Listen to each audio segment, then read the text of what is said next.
Bienvenidos de nuevo a otra edición de su programa de Sipde México. En esta ocasión, el cierre de los videos de las ventajas que tiene México en cuanto a equipo defensivo se refiere. Antes de comenzar, quiero hacerles mención que este video obviamente fue grabado hace meses con la visita de Rolf Pincus, que para los que no lo conozcan, Rolf Pincus es un especialista del más alto nivel, considerado por algunos como el mejor instructor de armas de fuego de Estados Unidos, con más de 25 años de experiencia, 9 libros escritos, una metodología de tiro registrada y él ha entrenado unidades del más alto nivel como los SEALs y ha entrenado en diferentes, en tanto entrenar como dar cursos en diferentes continentes. Los primeros en traerlo en México y los únicos al momento fuimos nosotros, Valhalla Security y Sipde México.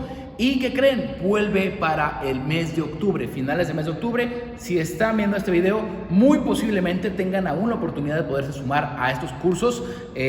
Quedan disponibles lugares para el curso de pistola y rifle con la metodología de I.10. Entonces, una vez que vean este video, vean el cierre. Los invito a que nos manden mensaje WhatsApp y se inscriban para esta épica oportunidad que muy pocas veces se da en este país. Entonces, sin más, comenzamos.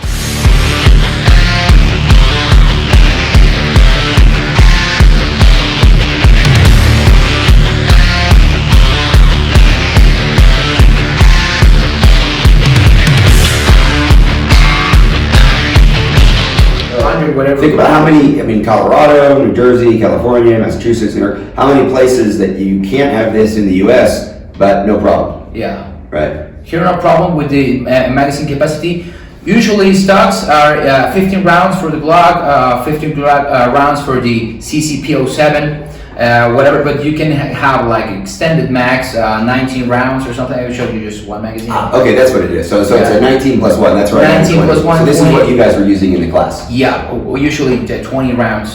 So yeah, you have a shitty carriage, but you can compensate with training and with capacity. And ammo, the good quality defensive ammo, it's expensive, very expensive compared to the US market, but you don't have the infamous restrictions like New Jersey on hollow points. Yeah. Anything is okay or no? The law says that it's forbidden to have expensive bullets, tracer rounds, poison bullets, which I don't know who uses. And if you have poison bullets in 38 Commando, I don't even know what happens.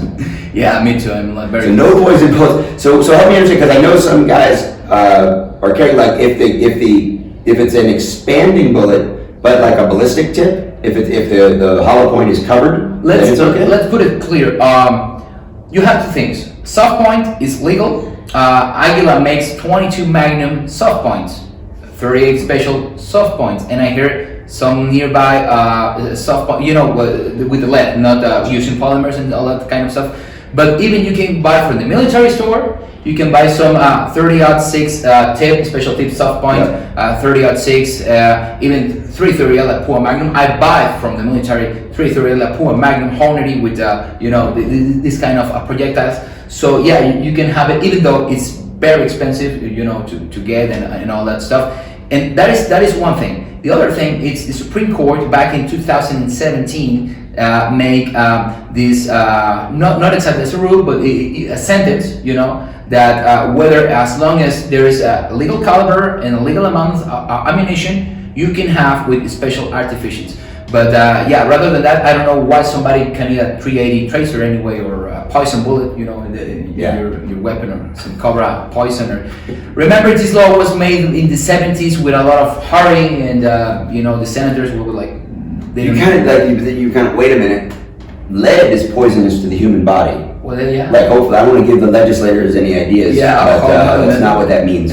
Yeah. Yeah, lead is poison by instance. But only it means like frog, like a poisonous frog toxin. A frog, I don't know, some snake, some eel, some kind of an eel or stingray. Yeah, cobra or that kind of stuff. Okay. So other than that, it's good about the ammunition. But if you have more of 200 rounds in your car, that's weird, right? Like, and it's weird to us.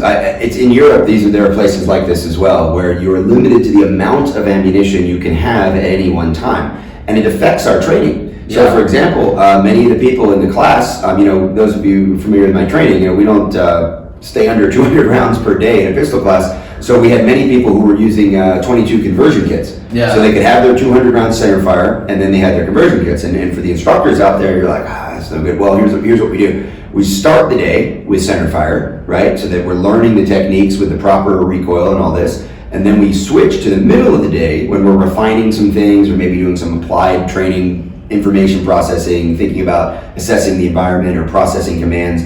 We're doing that with a 22. And they're going through the motions, obviously. They're shooting. We're still holding them accountable for their balance, speed, and precision. But then we end the day, we try to end with center fire also, because now at the end you're leaving with, okay, I have to remember to manage recoil in a different way. And for those of you who are curious, yes, absolutely, the Glock 25 shoots faster than the 9mm for a lot of people because it is less recoil. It's kind of a cool gun, and I get it, 380 isn't the optimum choice, but we know some people do choose it. And if the Glock 25 were available in the US, or maybe like a Glock, I don't know, what would it be, 48.5? If there was a Glock 48 that held 17 to 20 rounds of 380, that would be a pretty cool gun for a lot of people because reliable 380s are hard to come by. So while, yeah, we look at it and say, too bad you can't have 9mm, little guys, the reality is, I don't want to get shot by 380, right? That's the thing, especially 20 rounds. 20 rounds, yeah, that's quickly. Compensates. So yeah, and other things, SBRs are legal. There is no restrictions whatsoever. Yeah. Just and shotguns. You need to have a shotgun barrel of 25 inches or longer. If don't, it's the same felony, 30 years in prison. It's the same stuff as you 25. have. Yeah, 20. So it's very long. Yeah, so you can have 1,000 rounds, 20. So pretty much it's for shooting doves. Yeah. And this is you have the best duck gun and duck gun. And also you can only up to level of buckshot. If you have slugs, you go to jail. You can't have 1,000 slugs. You can have 1,000 slugs. No. Yeah. Because it's interesting qualification because if you think about it, like with a rifled barrel and 1,000 rounds of 3/4 ounce or 1 ounce slugs, I mean you can build a short range sniper rifle out of one of those things. So it's interesting, but no. Yeah. Can you have slugs at all? If you take what the Supreme Court says, is as long as there's 12 gauge and this and that, and you have the 1,000 rounds, you can go and take a round with the attorney and anyone if you get caught. But okay. But if you want to avoid that, stick with the double action. Got it. Okay. Cool. And other than that, the same military guys sell SBRs to people, not on these medium barrel calibers. But here's a 10.5 inch barrel, with the suppressor on it. All this is legal. SBR, you don't need that. Here, you in the US, maybe you need 2 tax stamps, right? So if it were like this, where you can take it off. So if this were permanently attached, then it's 1 tax stamp, the SBR and the suppressor. Okay. If the suppressor can come off, as this one eventually will. Good level of threading here. Yeah. In this case, you have the SBR is 1 stamp. And notice also that this is a folder, right? So you have a salient folder here. Yep. So this is a pretty compact tool, and this would be something that in some states you can't have at all in the U.S. And in other states, federally, you would have to have this with the folding stock, not a brace. This is legit mission first stock, which is one of my preferred options for the AR system. This is not something you're easily going to come by in the U.S. legally, unfortunately, until we repeal the NFA. Yeah. Exactly. This is my truck gun, by the way. It's my truck gun, and you usually get with 40 rounders and all that kind of magazines. So as long as you have enough ammunition, not more than 200 rounds and this and that, it is legal. Also the scopes, you need a special permit to bring in, but once they're inside, you can have an ACA, a real ACA, not an airsoft ACA. Just to mention about it, this is not from Alibaba. Yeah, this is not from Alibaba. This is a 3G gun. And I think this is interesting too. This is just talk about minimalist innovation. As far as the gun making community, there's a lot of really cool gun making stuff that's going on down here just out of necessity because the things are harder to come by. But once you have them, it's legal, right? So you can now this doesn't have to be registered, but the guns, right? You can make the guns, register them, and it's pretty cool. This is a 223 and a 30 caliber. 7.62 30 caliber, right? So this is, and it's actually reversible. So you wonder, wait, how does that work? So the one side is threaded for 223 5.56, and then you can put a cap on it, and the other side is threaded for the 30 caliber, 308 Winchester or 300 Blackout, whatever it may be. And obviously, people who know suppressors are wondering, well, wait a minute, what's the inside look like? because baffles can get very complex very, very fast. And one of the things, I did pop this open last night just to take a look. I appreciated the simplicity of it. A lot of people might look at this and say, oh, that's not going to be enough, but it's hearing safe. At the end of the day, what you're looking for is hearing safe. So this gives you, one piece, reversible. The baffle system is very simple, but in a way it's just like efficient and elegant that you have one tool that'll do both things, and you don't have to worry about the change of one end or the other. One end is set up already for 7.62, and one end is set up already for 223, and then obviously that means you have a 30 caliber exit because it's the threading. So it's I think pretty cool innovation. But by last, I would like to say about the calibers. Some countries have limits on calibers, 223 or just 22 long rifles stick to 22s, or just shotguns, like I believe in Japan or something like that. They have like only shotguns. I don't know. I thought they only had airsoft. Yeah, well, maybe. Yeah, it's like the national sport, and they are way worse than us. But anyway, here you can have up to 330 La Pua Magnum. You can have it legally. You can have an AR-10. This is one AR-10. You can have it with no problems. 300 Blackout, 223, and even I have a friend with a 458 registration. So I believe, maybe it's 458. Yeah. So pretty much you can have a lot of options which are legal. And the idea is, to know how to work with all these tools together, and also like have a good training. Yeah, but like as far as I get it. Some people just recreational shooters, gun collectors, all that. I'm sure is a thriving community here as well. The training community for those who take their defense seriously. It's really important, right? Not just to have this stuff, but to learn how to use it. Yeah. And and there's some unique stuff here. Like this is just a gun, right? This FNC. You don't see this a lot, very often anywhere. And this is like a legit, really like good condition, excellent example. And you use this all day in training yesterday. Yeah, with no problems. Right? No, and we're not getting out of this video without talking about the little guy.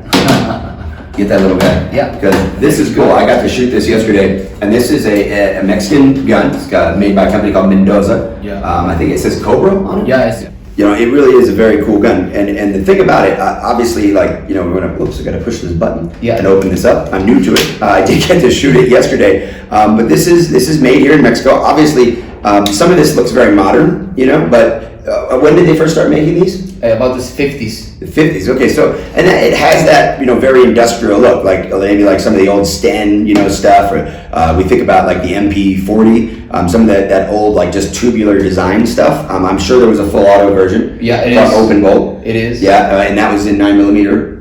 It's 9mm. It's the HM3 model. Got it. So this is the civilian version, obviously. So it's a 380. It uses the stick mag. How many rounds? 35. 35. And the thing is, it's heavy. It's a stout gun. Like I said, it's an older kind of design. The trigger was good. It does have a safety. It goes up, which is a little different than what we're used to. In the U.S., the standard kind of AR down.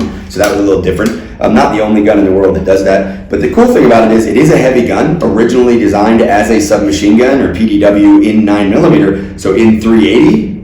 This thing just doesn't move. Yeah. It just stays flat. 4 points of contact, very easy to use. It's kind of tricked. So you open it up here, and then there's a little latch here that tries to fool you, and it's fooled me a few times. But now I know. I actually grab it back here to collapse it, and obviously that's very portable and again legal to own. You have the transportation. It is possible to get carry permits in that is even carry. And you can carry a gun. Yeah, remember in the U.S. During the summer of 2020, we had parts of our country that the government had abdicated control or abdicated any responsibility to try to keep people safe. We think of like the center of Seattle, which was just given up and controlled by people that were not the government, and the citizens there, the businesses there suffered because of that. Well, while that was a huge and ridiculous anomaly in the U.S. for a very short period of time, there are places in the world where this is every day, we're close to one of those areas on our continent, maybe where it's the worst of all places, this idea that the government is not taking care of people. People have to be ready to take care of themselves.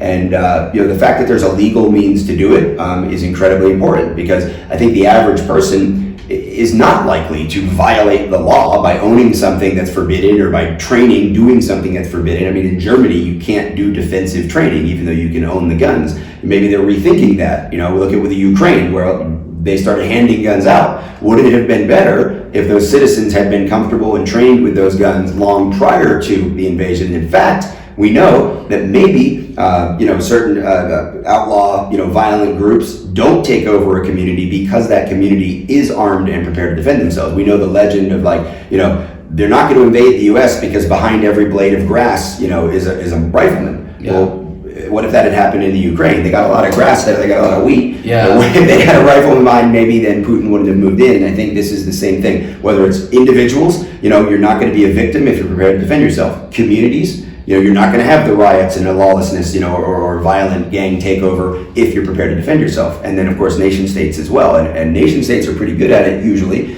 but on the individual level, we're still fighting for that right. Yeah, and let me tell you, there is some communities in Mexico who are around a very violent environments at true wars with trenches, with drones that drop explosives, with guys with mortars, 50 cal, light machine guns, APCs, IEDs, and that stuff, and they survive. And they overthrown groups way bigger than them. So you don't require to be like this guerrilla man, one-man army. Just required to be prepared. Just required to know your rights. It's very important. Read the laws. Know everything about it, and to enforce, your natural right to defend yourself and train. That's the most important thing. The tool is important, but the real tool is this one. Yeah. So I don't know if anything else. Oh no, I thought that was a great ending. Oh, thank you so much. Yeah, thank you so much for it. For sure. We're gonna close this video. And well, it was a pleasure to have you once again. And we really are commended to this. You can come with us here in Mexico, wherever you are. And if you can come, check always our videos, man. We're trying to help you with all this process in self-defense, not just weapons, right? But all what it means. So thank you so much for joining us, for being here, waiting for more videos. And remember, guys, I'm going to say this last part in Spanish because I was doing this. Recuerden, señores, hoy, mañana y siempre sean combatientes, nunca víctimas. Hasta la próxima.